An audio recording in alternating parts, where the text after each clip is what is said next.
대전 국가정보자원관리원 화재로 전산망 마비 사태가 나흘째 계속되고 있습니다. 이번 화재를 두고 다양한 원인이 지목되면서 사실상 예견된 참사였다는 의견도 나오는데요. 자세한 내용 김명주 서울여대 정보보호학과 교수와 이야기 나눠보겠습니다. 어서 오십시오. 네, 안녕하세요.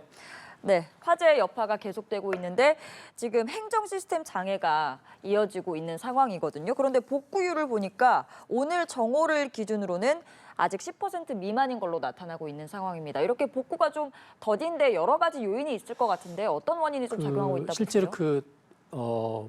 화재가 났었던 그 방에 한 300여 대의 시스템들이 있었는데 네. 한 96개는 직접적인 피해를 입었어요. 네. 그래서 이 서버들을 이제 사실 대구로 옮겨서 재설치해서 돌리는 과정 가운데 있기 때문에 이제 재설치하고 난 다음에 시스템을 올렸을 때도 과연 내부의 데이터나 프로그램에 문제가 있는지 없는지를 다 확인하는 작업들이 상당한 시간이 걸리는 걸로 알고 있습니다. 예, 지금 말씀을 하신 것처럼 전소된 굉장히 큰 피해를 입은 96개 시스템의 경우에는 대구 센터로 이전을 해야 돼서 네. 이전이 완료되는 그 시점까지 약 4주 정도가 소요될 거다라는 전망이 있거든요. 근데 여기에 뭐 국민신문고, 법령정보센터, 그리고 공무원 내부 업무망도 속해 있어서 이 행정 업무의 큰 차질이 4주, 그러니까 한 달은 이어질 걸로 볼 수 있는 건가요? 공무원들이 내부에 쓰는 보통 온나라 시스템도 그렇고 예. 특히 이제 이 신분증을 확인하는 서비스가 있어요. 네. 그래서 신분증을 확인해야만 추가적인 서비스를 받는 부분들이 지금 올스톱된 상태고요. 이거는 이제 지방에도 영향을 주고 있고,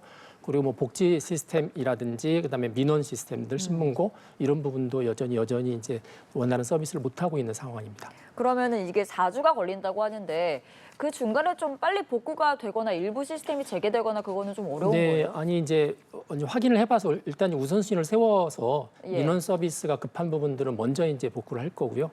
그다음에 그게 데이터랑 특별히 손실이 안 돼 있으면 먼저 올릴 것 같습니다. 그래서 매일매일 뭐 새로운 시스템이 올라올 수 있긴 한데 문제는 이게 전체적으로 다 독립되어 있는 게 아니라 연동되어 있거든요. 연동되어 있는. 네, 연동되어 있는 부분까지 확인하려면 이제 정부가 예측했던 건 좀 4주라고 그러는데 데이터 상태에 따라서는 4주가 더 걸릴 수도 있다라고 보고 있습니다. 네. 완벽하게 복구가 되기까지는 사실 네. 한 달 이상의 시간도 네네. 예상이 되는 상황이고요. 이번 화재로 인해 민원 행정 업무가 마비된 상황인데 이 사태의 지금 핵심은 뭐라고 좀 보고 계십니까? 문제의 원인이랄까요? 직접적으로는 이제 이런 기관망 시스템이 고장이 나면 옆에 예비 시스템이 있어요. 그래서 예비 시스템이 예. 탁 따라 올라와야 되는데 그걸 이제 기술적으로는 보통 이중화라고 합니다. 네. 네, 이중화는 여러 가지가 있지만 뭐 A라는 시스템이 있으면 A하고 똑같은 쌍둥이 시스템을 운영을 하고 있다가 A가 죽으면 B라는 게 탁 따라 올라와야 되는데 그런 이중화 시스템이 이전부터 이제 감사원도 지적을 했고 뭐 여러 가지 2년 전 화재에서도 지적이 됐는데 이제 이런 부분이 실제로는 일부밖에 구현이 안 되고 나머지 지금 올라오지 못한 시스템은 이중화가 안 된 거죠. 네, 그렇게 볼 수가 있습니다.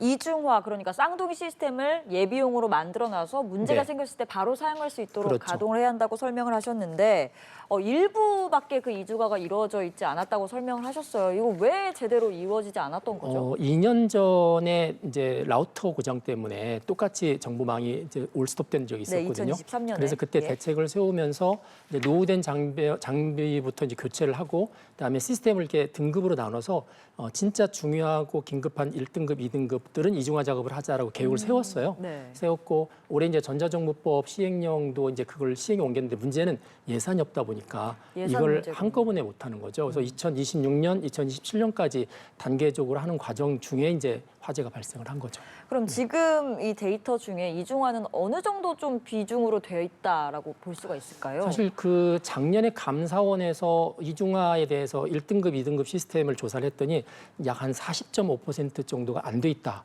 이렇게 봤는데 그 사이에 이제 시스템이 늘어난 것도 있어서 대략적으로 보면은 반 이상이 안 돼 있고 전체적으로 이제 3, 4등급까지 포함하면 거의 한 8, 90%가 안 돼 있다라고 보시면 될 것 같습니다. 그런데 만약에 이중화가 거의 100%에 가까운 비중으로 좀 돼 있었다면 좀 파장이 좀 적었을까요?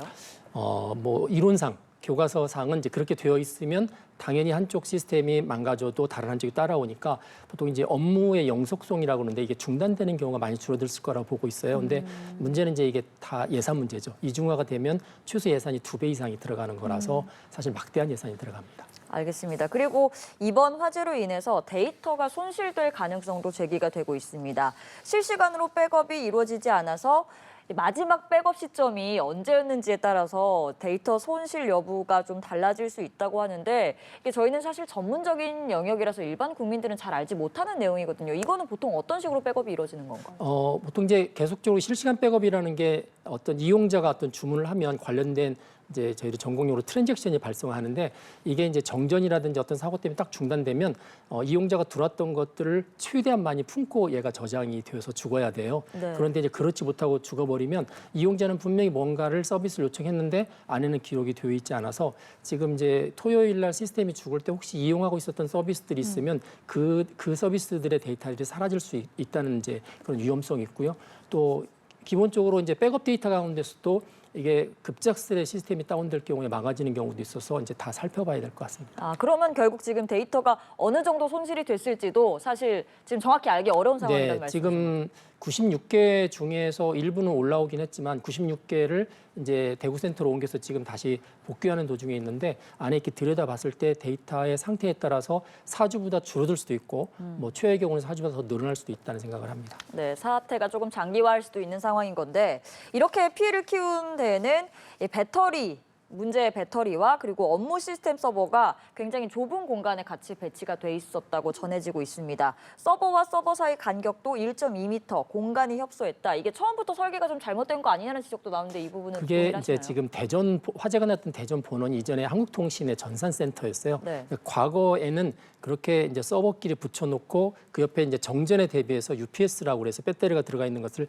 바로 옆에다 이렇게 뒀는데 규정상 서버와 서버는 보통 1m 20cm, 그다음에 배터리는 한 60cm 띄워도 되는데 최근에 이제 배터리 화재가 많이 나잖아요. 그렇습니다. 이제 그러다 보니까 3년 전에 카카오에 이제 화재 사건이 발생하고 나서 이 배터리가 있는 부분들을 다른 곳으로 이격시켜라 그래서 배터리를 옮기는 작업을 하고 있었어요. 오늘 하고 진행 있는 중이었죠. 그렇죠. 지하로 옮기는 과정 중에 이제 이게 화재가 발생을 한 거죠. 네. 지금 말씀하신 것처럼 이 리튬 이온 배터리가 원인으로 지목이 되고 있는데 사용 기한을 이미 넘겨서 교체 권고가 한 차례 있었지만 별다른 조치가 없었다라는 보도도 나오고 있는 상황인데 그러니까 지금 문제가 있긴 있다. 이게 완벽하지 않은 상황이다라는 인지는 좀 있었던 것 같아요. 그렇죠. 배터리도 내구 연한이 있거든요. 보통 이제 제조사에서 보장해주는 기간이 보통 10년인데 이번에 사고 났던 것은 11년입니다. 네. 그러니까 이제 배터리가 보증 기간은 지났지만 여전히 쓸 수 있으니까 뭐 어떻게 보면은 예산을 아끼는 측면이기도 했지만 이제 기간만 같은 데서는 예산을 아끼면 되지 않고 원래대로 따라줘야 되는데 예산이 없었던 거죠. 네. 바꿀 수 있는 여력이 없었던 것 같습니다. 지금 계속해서 이제 예산 문제를 네. 얘기를 하고 계신데 아무래도 이제 예산을 좀 투입해서 미리미리 관리를 했었으면 좋을 것 같아요. 그렇기 때문에 이제 이게 예고된 사고 아니냐라는 지적도 나오고 있는 상황입니다. 그리고 배터리 자체 결함보다는 뭐 이전 과정이 조금 철저하지 않았다. 그리고 감독도 좀 소홀했다. 이런 지적이 나오는데 현실적으로 좀 보시기에는 공감하세요? 사실은 이제 그 작업실에 이제 투입됐던 인력들밖에 모르는 거잖아요. 뭐 그렇죠. 일부에서는 무자격자가 이거 한 거 아니냐, 뭐 아르바이트생 동원한 거 아니냐 이런 이제 이야기가 나오는데 그거는 좀 더 조사를 해봐야 될 것 같고요. 보통 이렇게 이제 위험한 배터리를 옮길 때는 주로 어떠한 안전 지침을 따르는 가이드라인들이 있기 때문에 아마 그걸 따랐을 거라고 기대는 하지만 또 어떤 일이 있을지 모르겠고 또 얘는 또 충격에 많이 약합니다. 그래서 네. 분리하는 가운데 충격을 받으면 또 화재가 발생할 수 있는 위험도 있었던 걸로 알고 있습니다. 네, 굉장히 많은 불편을 초래하고 있기 때문에 좀 어떤 게 원인이었는지 좀 세밀하게 조사를 해봐야 할 것 같습니다. 그리고 조금 전에도 계속 언급을 해주고 계신데 2023년에도 비슷한 행정망 장애가 발생한 적이 있습니다. 당시에도 뭐 근본적인 대책을 마련하겠다라고 했지만 이번에도 큰 사태가 일어났고요. 계속 이런 상황이 생길 수밖에 없는 건 말씀하신 것처럼 예산이 가장 큰 원인일까요? 네, 예산이 가장 큰 문제고 예산보다 조금 더 앞쪽에 있는 게 이제 중장기 계획이에요. 중장기 네, 계획이요? 이 시스템을 바꾸는 것들이 1, 2년 사이에 벌어지지 않기 때문에 사실은 뭐 한 5년, 6년, 심지어 어떤 경우는 10년 사이클로도 바꿔야 됩니다. 근데 아시는 것처럼 저희가 이제 여야가 계속 자주 바뀐 상황이 벌어졌고 그러다 보니까 이제 중장기적인 계획이 잘 이루어지지 못했고요. 이전 정부도 그랬고 지금 정부도 사실 인수위도 없이 지금 출발을 한 거잖아요. 예. 그러니까 이제 이런 것들을 다 들여다볼 수 있는 시간적인 여유가 계속적으로 없었던 것 같습니다. 네, 조금, 그러다 보니 네. 이제 예산도 충분히 확보 못했고 마스터 플랜도 잘 세우지 못했다 이렇게 보고 있습니다. 중장기적인 계획을 세워서 그에 맞게 예산을 편성을 네, 해서 좀 맞습니다. 미리미리 관리를 했어야 하는데 그런 면에서는 여야가 사실 이 부분은 이제 갈라져서는 되지 않고 그렇죠. 협력해서 이제 국가의 전체 기관망이기 때문에 좀 협력해서 중장기적인 계획도 세우고 예산도 협력하는 게 맞다는 생각을 합니다. 지금까지 말씀하신 내용은 굉장히 근본적인 해결책인 것 같은데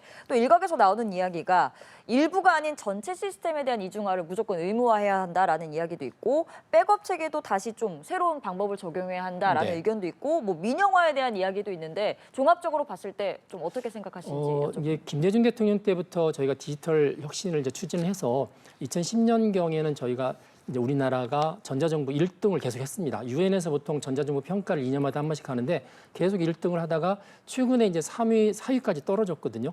근데 이제 1, 2로 올라선 나라들을 보면 되게 덴마크라든지 작은 나라들이고 예. 이 작은 나라들이 이런 전산 센터를 자기들이 직접 확보하지 않고 민간에 있는 클라우드 서비스를 이용합니다. 이제 그런 면에서는 우리가 정부가 모든 데이터와 시스템, 하드웨어를 다 안고 가는 게 아니라 이제는 조금 가볍게 민간의 어떤 자원들을 좀 쓸 수 있는 거로 사고의 전환이 좀 필요하지 않을까. 이게 이제 전체적으로 들여봐야 되는 이제 관점 중에 하나라고 볼 수 있는 거죠. 네, 아무래도 위험 부담이 좀 큰 만큼 다양한 방안을 좀 생각해봐야 할 것 같습니다.